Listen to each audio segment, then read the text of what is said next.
You're now being graced with the sounds of the Hall About Sports podcast with the one and only Meg Hall.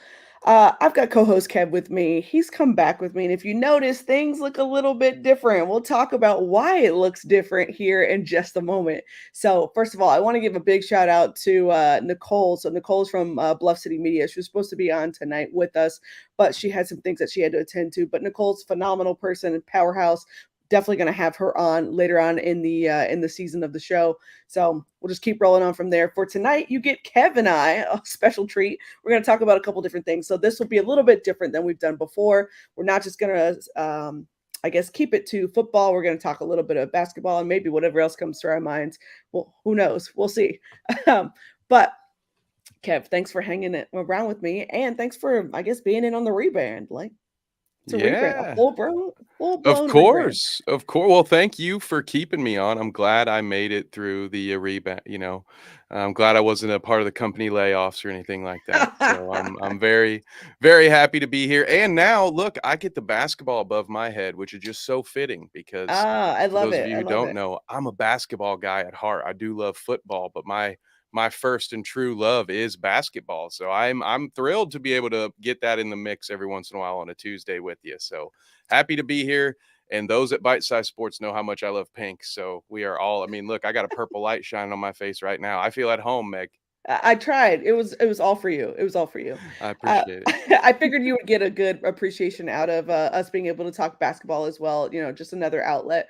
But yeah, let's just hop right into it. So yes, this is a full blown rebrand. Now, what exactly happened? So, Real Life Blue Stories was all focused on Colts content, but a little thing happened is where you have people in your life who hold you accountable and they plant seeds with you. So, someone planted a seed with me over the weekend and was like, "Hey, let's build your brand. Let's really think about what you can do with your brand." And this is where All About Sports was born. It actually just came to me mid thought, and here we are.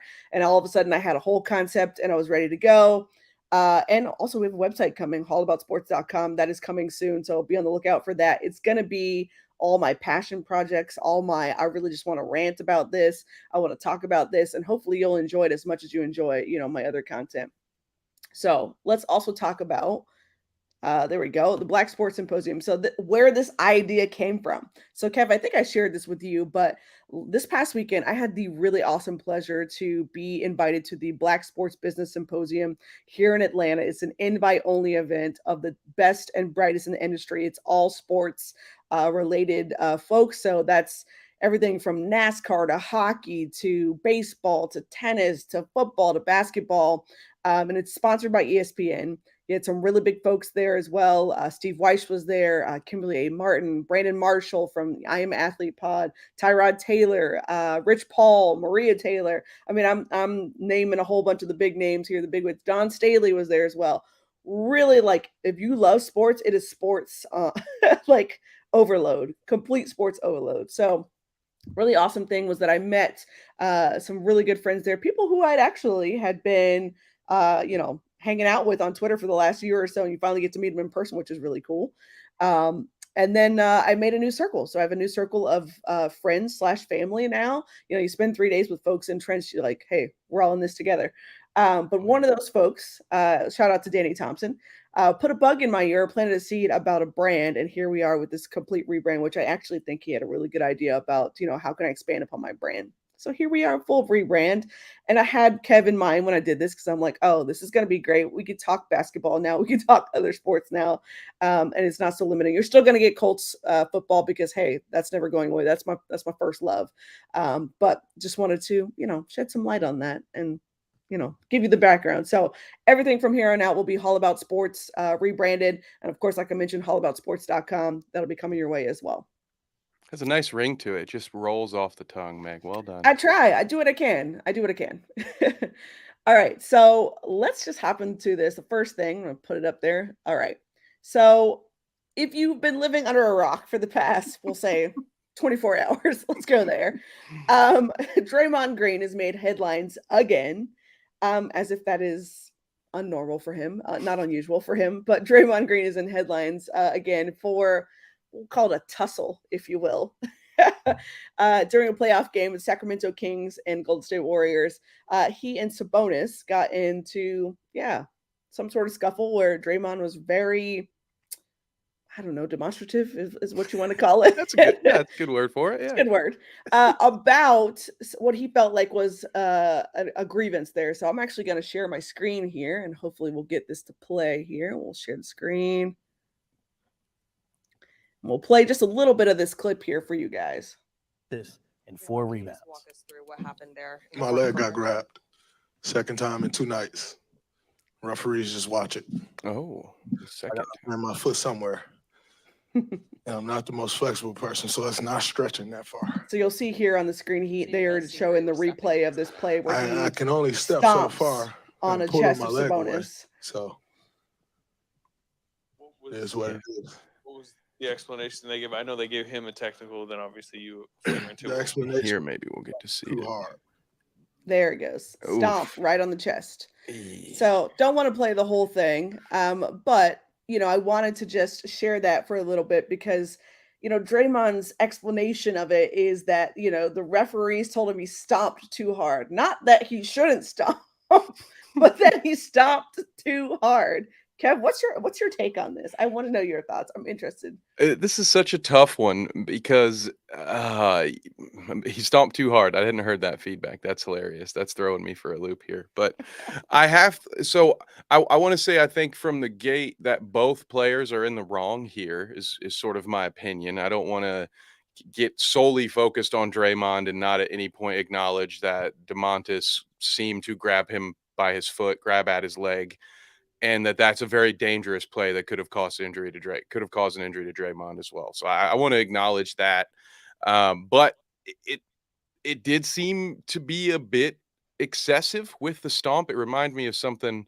Something out of a WWE ring, to be honest. Like it looked like the kind of over the top choreographed stomp. Right? He got some hang time when he got back up on that thing. So it this is where, unfortunately for Draymond, I feel like this is where his previous or maybe his reputation precedes him a bit. Mhm. And so where others might be given the benefit of the doubt, because there's could be some truth to what he's saying, right? That's an awkward position if someone's grabbing you at your ankle and you're trying to kick yourself free of that.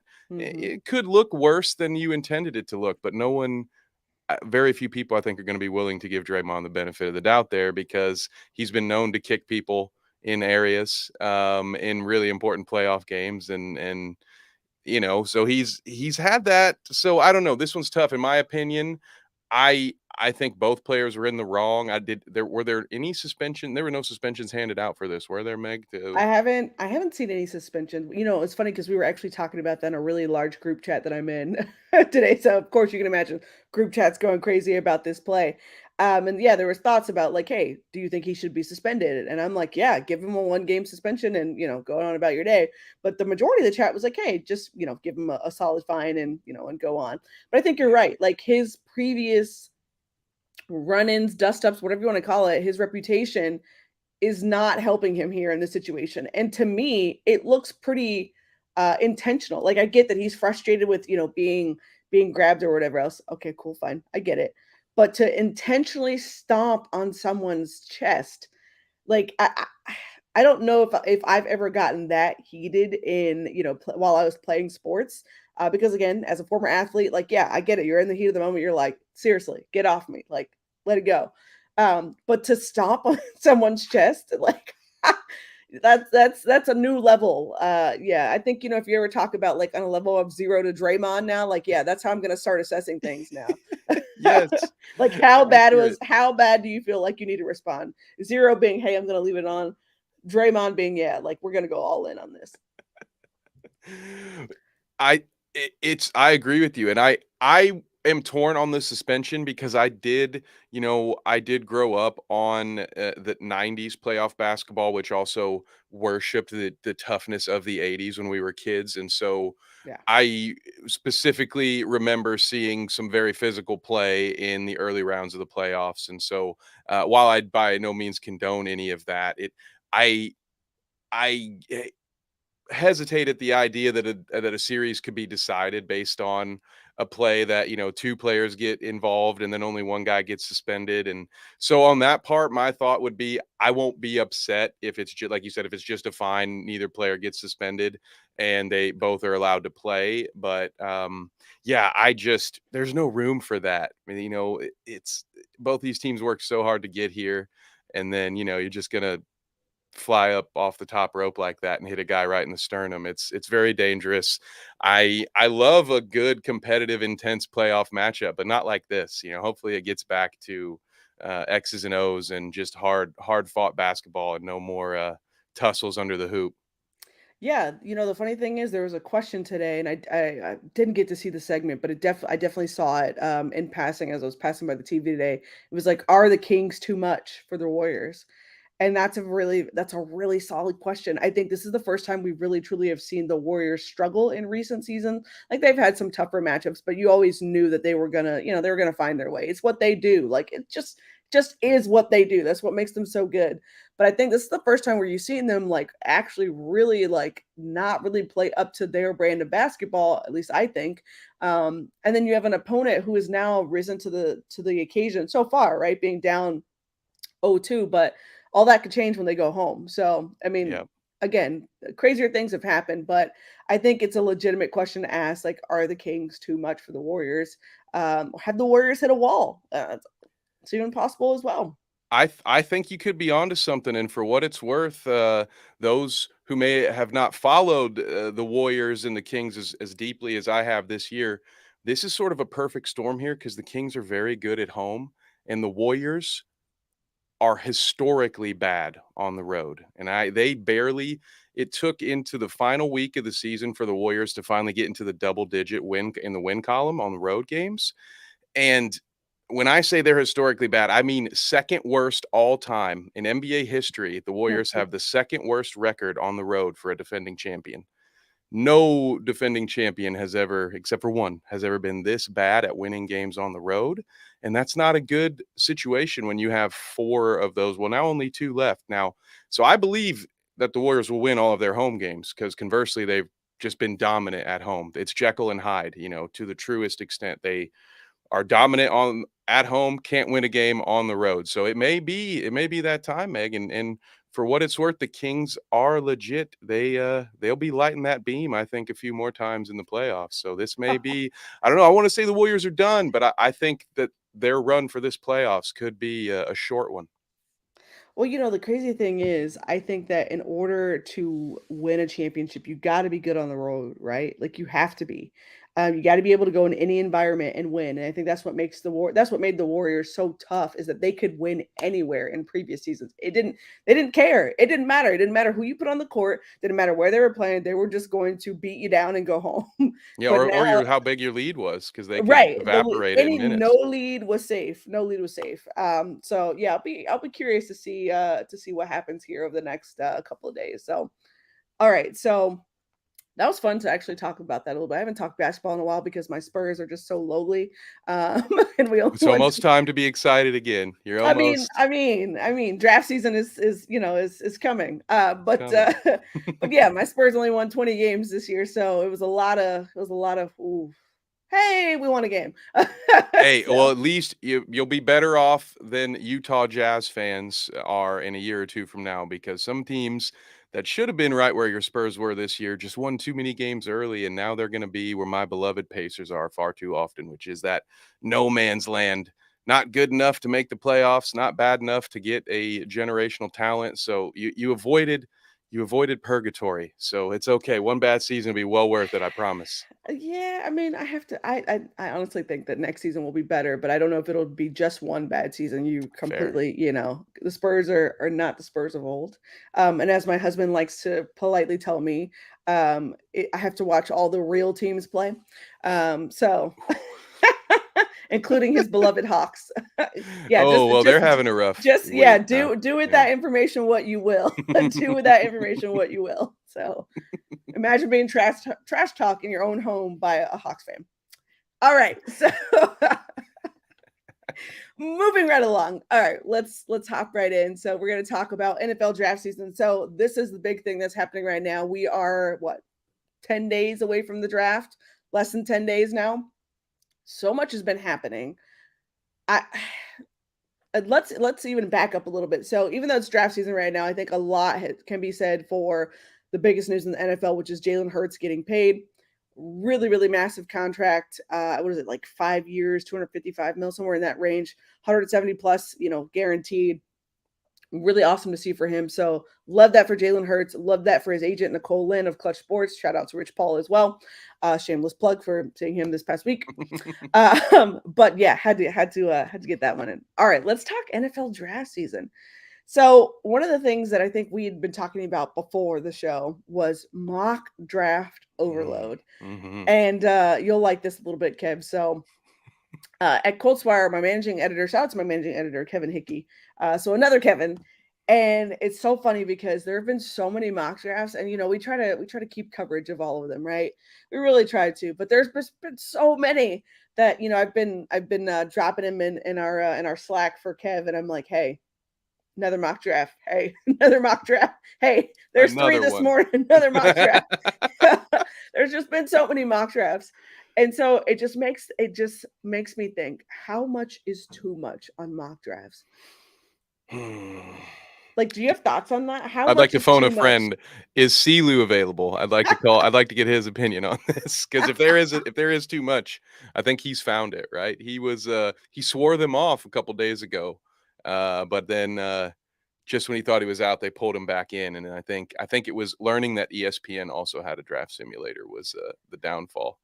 But I don't know how much is too much, but I find when I start to just see the same picks over and over again, and when I start to have a better gauge of where I think at that point I've seen as much as the simulator can show me.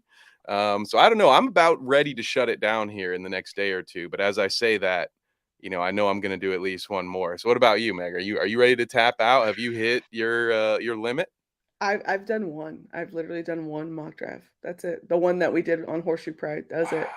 Like, That's because impressive. the thing is, here's the thing. If I continue to do mock drafts, I'm gonna drive myself insane. And the thing is, I've done it. Previous seasons, I've done 6, 7, 8. I start the mock drafts early because especially if your team's terrible, you're like ready to get to mock drafts. You're like, I can't wait for draft season. But if your team's good, you're like, oh, okay, all right, maybe I'll do a couple. But for me, I was already overloaded on the season. I was already done, disgusted with the season, and I was like, nope, not even gonna torture myself because the Colts are gonna be in the off-season storylines anyways. Might as well just enjoy the ride. I've been tempted to do like some other folks and some of our other like Colts content creators and create a whole 7-round mock draft and that sort of thing. And I'm like, nope, not fun. doing it. They're super fun. They really are fun to do it. And shameless plug, I probably got another article coming out about some really nice fits for the Colts. But to do a whole mock draft, I can't do it. So I don't know how Chris does 4, or he did 4 mock drafts. And I'm like, no, dude, there's no way. Like at some point I have to just, whatever is going to happen is going to happen. Like no more mock drafts. Stop the mock drafts, please.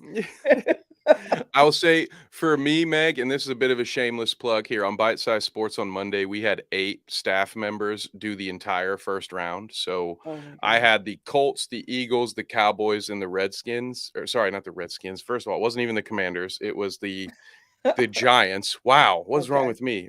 Apologies, everyone. So I had the NFC East minus the Commanders and add the Colts.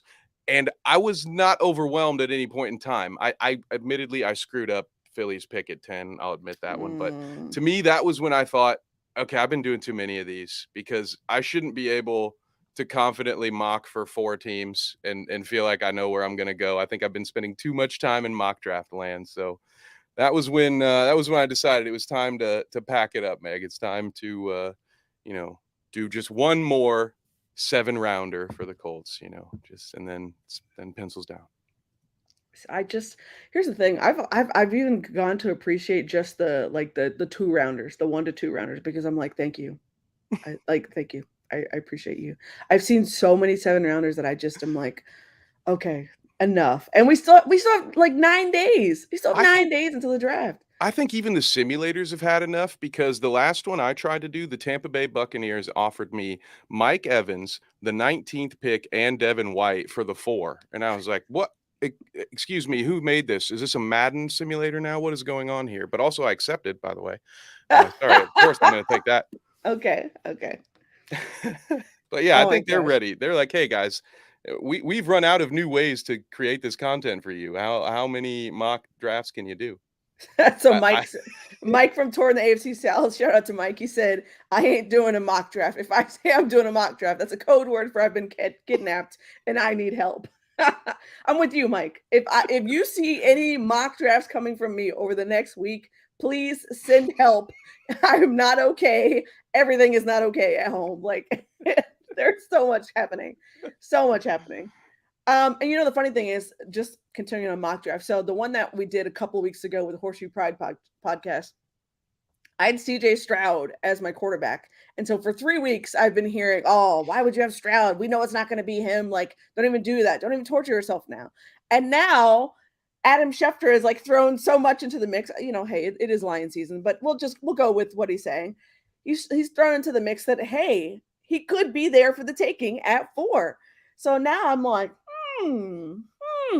I wonder if my mock draft ends up being correct. The lone mock draft I did, I wonder if it ends up being correct and the Colts actually get a chance at CJ Stroud. be happy. Hey, I'm just saying.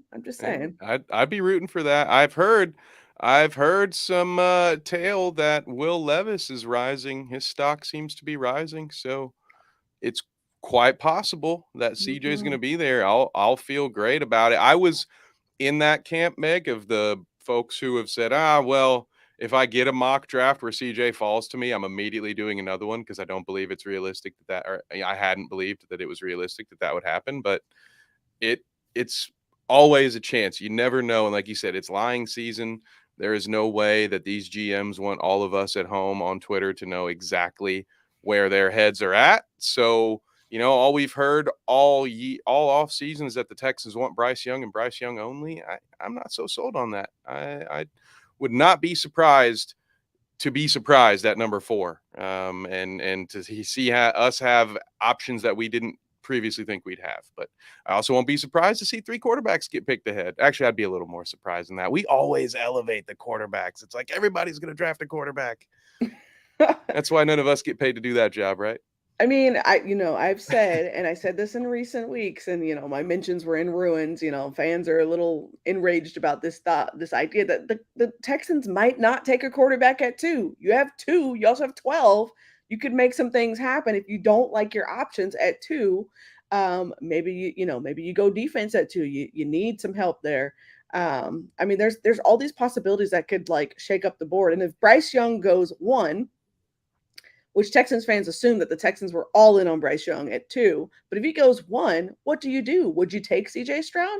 I'm not convinced that I've seen enough from, Nick Caserio and Cal, their GM, to say, yeah, that they would take, Stroud. Again, I don't know that this is just me talking from a Colts fan perspective and general football fan perspective, but I don't get the sense that, hey, it would be an absolute lock for CJ Stroud at 2. I don't know that. So then that begs to say, like, what does happen at 4? Does Arizona even move from 3? Like, there's so much that could happen. So much that could happen. Don't say I didn't warn you. Don't say I didn't warn you, because I've been saying it for a couple of weeks now. Something is going to happen to shake up this draft. And everyone's been looking at the Colts, but I'm like, I don't know. I don't know. We might shake it up, but if I had to put money on it right now, Meg, I'd put money if the Colts moved from 4 that it would be backwards and not forwards, because I'd see if the Colts make this kind of move, I think it's because things didn't shake out 1, 2, and 3 the way we thought, and now maybe there are a couple of quarterbacks still sitting there at 4, and then all of a sudden, Ballard's willing to take a call from Las Vegas or someone else who wants to move into 4. I see it just Chris Ballard being Chris Ballard. I see him more likely moving back a couple spots than giving up assets to move up 1 spot in the draft, unless they really, really know who they like at quarterback, and somehow that person's sitting there at 3.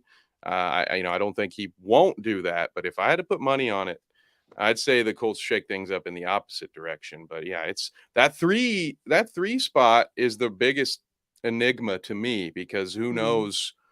who knows what happens there, and what if it doesn't happen until draft day? What if the trade happens on the day? Because if it happens now, everybody's got plenty of time to speculate and try to come up with a new plan. But I don't know do you have any feelings on what Arizona might do at 3?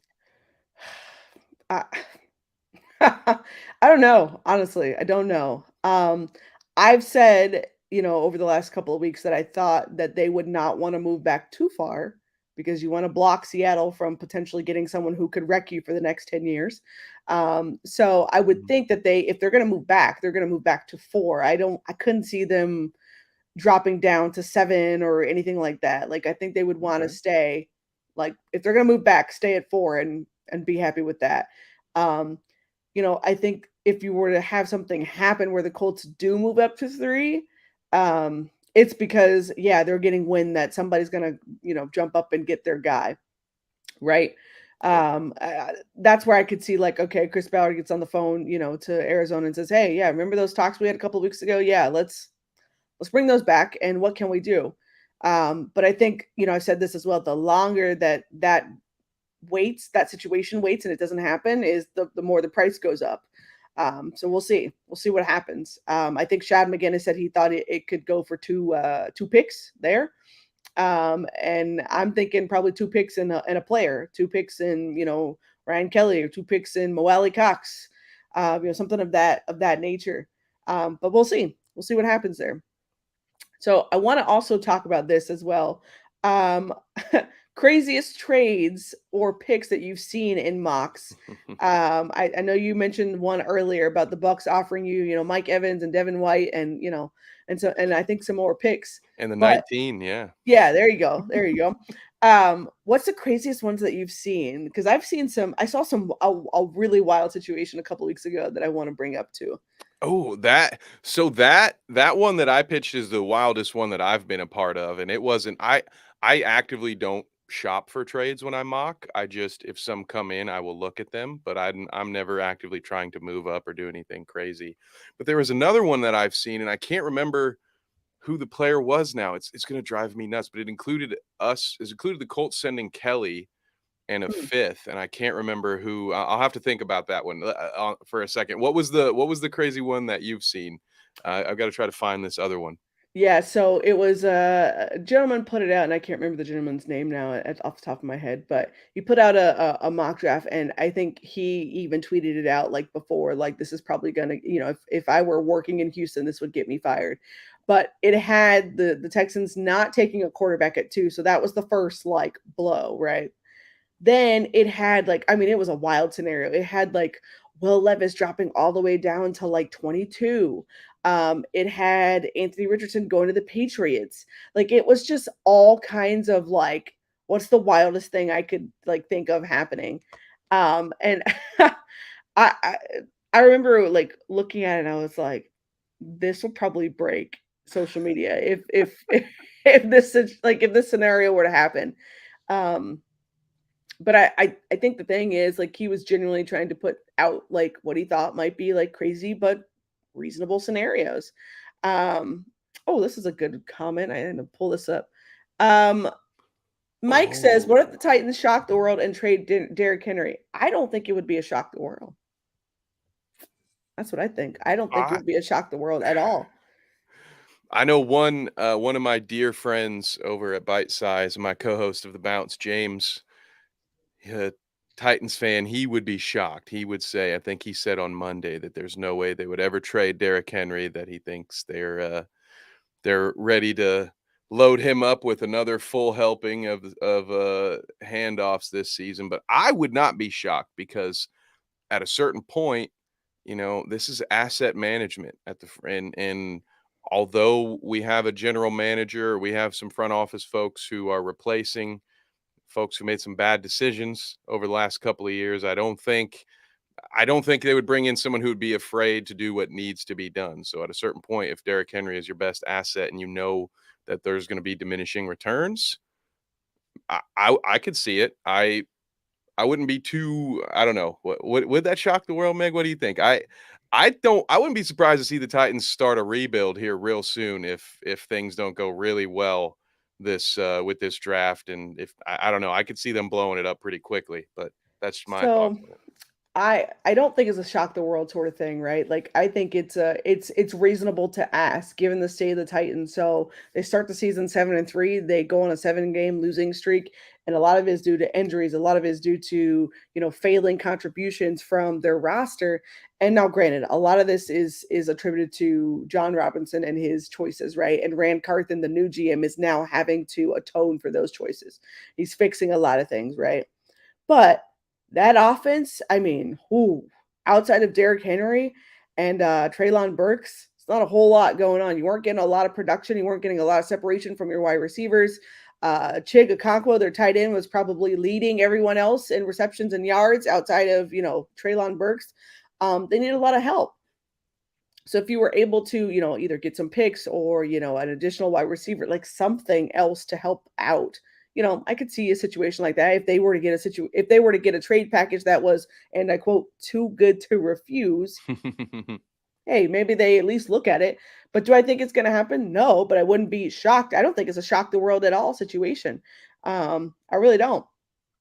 But I'll say this: after the Titans fired their GM mid-season, nothing should surprise you. Nothing should shock you of what the Titans are going to do, because they're Amy Adams Strunk is wanting excellence for her team, right? She's absolutely wanting that. And if she's not getting it, you see she's not afraid to make those moves. So it wouldn't be a shock for me. Like it'd be like, oh, okay, trade. Great. And I would go on about my day. Which I think is commendable too, because you have to be willing to, for like in the case with the GM making, not everybody would make that move in mid-season, but sometimes you just have to know, hey, this isn't working.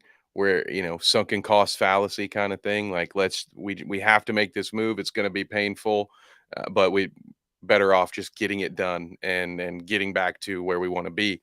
And so yeah, and that's where it's funny. I see the comment James mentioned they traded AJ Brown. That might Mhm. be a reason that and that's kind of why I said what I said about, hey, this new GM might be averse to trading the biggest star on the team. But however, scared money doesn't make money is what I was always told. So, I assume that whoever that, during the interview process, that they are aware that, hey, we're going to have to take some risks here. So all that being said, I do expect Derrick Henry to be a Titan, but nothing will shock me if it looks like everything's going to fall apart and that's the one asset you have that you can get a return on. I think you would be foolish not to trade it depending on your situation. So, and Yeah. then it makes the South a little nicer for the Colts. So of course, I have no ulterior motives here when I say these things. So speaking of the Colts and speaking of taking a risk, let's ask this question. Who will be the quarterback for the Colts week 1? Well, my answer is the risk averse option, I think, because I believe depending on who we draft, but operating from that same belief that we talked about earlier, where I don't currently think CJ Stroud will be there. So I'm operating from a place where I think it's going to be Will Levis or Anthony Richardson is the Colts quarterback, and because of that, my week 1 starter I think is going to be Uncle Rico. I think Gardner Minshew is going to be our guy for the first 4 to 6 weeks, probably. All right. I'm actually gonna go with Uncle Rico as well. Hope he's got his form together and he's got high and tight, and he's gonna follow through. Here's why I say that. I think even if the pick is Levis, that you could see Gardner Minshew out there week 1. Now, I don't think it would be as long. Like, for example, I've said before that I thought Anthony Richardson could need 5 to 6 games before they might be willing to throw him out there and ride the wave, right?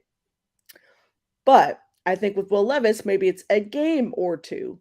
Hey, maybe he even starts outright. But I'm hesitant to like go all in on say, yeah, Levis is going to be the quarterback week 1, give me him or whatever else. I'm just curious. This also depends on what happens in training camp. Training camp will tell you a lot, right? Yeah. We've had a lot of talks about, Shane Steichen mentioned about being obsessed with craft. We're going to see that come to life. We're going to see, what these quarterbacks are really made of. And, if everything that they were talking about during the draft process, is true. I saw Mike's comment. He said, if Uncle Rico starts for y'all, then riots will ensue. He's got a point that there's a lot of Colts Twitter that will not be able to handle that with grace I mean, well, or okay, at there all. you go. There's the word with grace, with grace. But I think if you've been paying attention, you always knew this was a possibility, right? Like Shane Steichen did say like, hey, Gardner Minshew's coming in to compete. Now he didn't say, okay, hey, he's our, our starting quarterback, but he basically said like, hey, he's gonna come in and compete. So if it's I took that as like, hey, if it means that he's gonna be quarterback week one, he's gonna be quarterback week one. That's not really what we were going for per se, but if he beats out the rookie QB, he beats out the rookie QB. I mean, Colts fans, I don't think we're in a position to really be, beggars can't be choosers. There you go. That's the word I was trying to get through. You're not in a position really now to really be like, hey, be choosy about where you're at now. Like this is the reality of the this is a reality situation. So just hey, again, don't say I didn't tell you. It's now in video form as well. It's recorded. So hey, I will probably be bringing this back up when this sort of scenario potentially happens. Hey, don't say I didn't warn you from back in April. All right. Yeah, we tried to help you. Yeah. All right. Did I miss anything else from draft season that's happening right now? I think we had a really long list. I think we probably got through all of it. Yeah, it's been mock a mania. I know that. And I can't wait for the draft to just be done at this point. The hype machine has really run along at full speed, and it's got me sufficiently excited. I Before diving into the football side of this sports content venture, I wasn't really a guy who spent a lot of time on the draft. So this is the first time in a long time that I have dove this deeply into the NFL draft. But at this point, I'm just ready for it to happen. I am done with the debates, however spirited they may be online. I just want to know who the guy is going to be, who we're going to have, so I can start rooting for them and start looking at their tape with a little more pointed, a little more focus, instead of trying to just look at all these potential options. Let's see who we have and who's actually going to make a roster, who might actually maybe be a starter on this team. So yeah, I'm excited to get to the next stage of the off season, and at least we have. Well, it's easy for me. I have NBA playoffs for the next 4 months to keep me going. Yeah, I don't think I'm as fortunate. Now I'm watching the NBA playoffs. Obviously, I'm still a basketball fan. But I think for me, like it's a lot of it'll be, heads down, hey, focused on, analyzing the draft and what comes after that. I've been trying to also focus on learning some other sports, excuse me, and a little bit better. So NASCAR is one that I've been thinking about. Hey, I really need to understand. So I say that for the fact of Bubba Wallace was also at the Black Sports Business Symposium, and along with another driver, Raja Karuth. Shout out to him, really young guy, 20 years old, professional NASCAR driver, like just absolutely killing it. But yeah, I realized I was like, oh, I don't really know NASCAR as well as I thought I did. Like I can name Daytona 500. I can do, Indy 500. That's all I got. And I can name like, couple of drivers. If you say them, I'd be like, oh yeah, I know that guy. But I couldn't tell you like, the standings. I don't know any of the team. Like I don't know any of that. So NASCAR is on my list of things to learn more about, along with hockey and soccer. Hey, okay. Yeah. So of course you're gonna have a sports Obviously, I'm a big podcast. soccer guy here. Yeah, You can see yeah. the banner hanging behind me. But yeah, I mean, if you're gonna, I figured I'm like, all right, if I'm gonna have the sports podcast, like I need to be a little bit more versed. And of course, we have a soccer team right here in Atlanta, Atlanta United. Oh, also, I just read this. I think this was yesterday. I just read that they are toying with the idea of building like some sort of sports complex out in Forsyth County here in Georgia and in the Alpharetta area that would include bringing back a hockey team.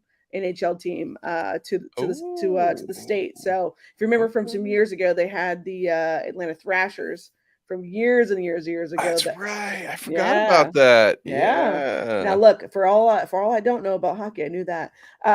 But yeah, so it would be really, really, really cool to see that, happen. So we'll see what's happening there. But that's on my list to kind of get me through, the rest of the season, so I'm not completely like heads down in football as much.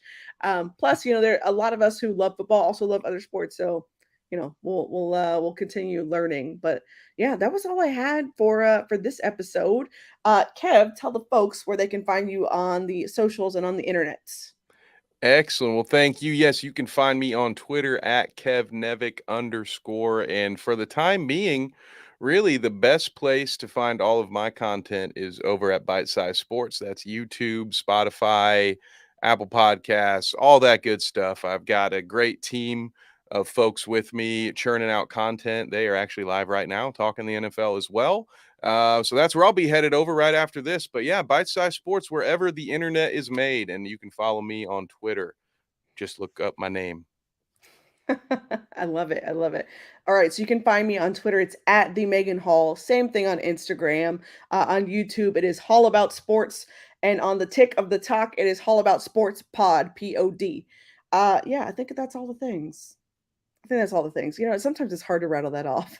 But you can also find content from me on coltswire.usatoday.com and shameless plug, allaboutsports.com, which is coming to you soon. Again, that is all my passion projects, all my rants, all my, hey, I just want to talk about this. You'll see that coming from me here in the near future. All right, you've been listening to the Hall About Sports podcast, where the sounds of the game are real, so are the stories, and yes, so are the sports. We'll see you next episode.